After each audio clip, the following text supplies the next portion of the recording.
मेरा नाम जैक है और ये घटना मेरे साथ 2 साल पहले हुई थी, जब मैं अपनी क्लास में हिस्ट्री का विक्टोरियन एरा का चैप्टर पढ़ रहा था। मैं वैसे भी हिस्ट्री से बहुत बोर हो जाता था और जब सर पढ़ाते थे तब तो और भी ज़्यादा। वो सर ने वो डिस्प्ले बोर्ड से वो चार्ट लिया और दीवार में लगा दिया। मैं सोच रहा था कि आखिर हम किसी और की हिस्ट्री के बारे में क्यों पढ़े। मुझे बहुत ही ज़्यादा हंसी आ रही थी इस बात पर और मैं बहुत ज़ोर से हंसने लगा क्लास में। सर ने मेरी तरफ मुड़ के देखा।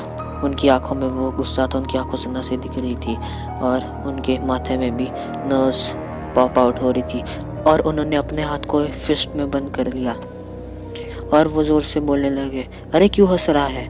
मैं बहुत ही ज़्यादा डर गया था और मैं डर के मारे चुप हो गया। मैंने बोला कि कुछ भी नहीं।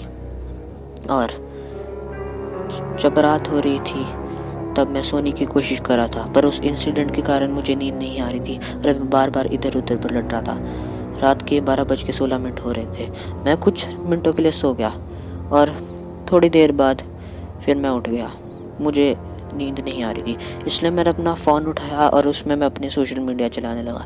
मैं नए नोटिफिकेशंस देख रहा था और मुझे तभी बाहर से कुछ आवाज़ आई, इसलिए मैं बेड से उतरा और मैं खिड़की के पास गया और मैंने बाहर देखा और मैं वहाँ देख के हैरान हो गया, क्योंकि वहाँ पे 2 लोग थे जो कि एक बच्चे को बहुत ही बुरी तरह से मारे थे। पूरा खून खून कर दिया था, खून से लथपथ था वो।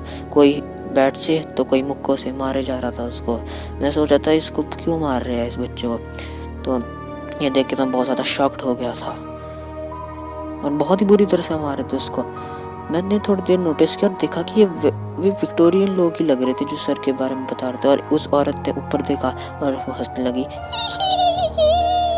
देखकर मैं बिल्कुल पागल हो गया था, क्योंकि वो हंसी सच में बहुत ही ज़्यादा क्रीपी थी और उस औरत की आंखें भी बिल्कुल लाल थी और उसकी गर्दन भी मुड़ी हुई थी और वो उसने उंगली की तरफ इशारा किया और फिर वो तीनों, वो बच्चा भी वहाँ से गायब हो गए। मैंने वो पूरी रात अपने टेबल के नीचे बिताई और अगले दिन फिर मैं अपने स्कूल गया। जब मैंने वहाँ पे नीचे देखा तो वहाँ पर मैं सर थे और मैंने उस दिन के बाद कभी भी किसी भी टीचर की क्लास में नहीं हंसा।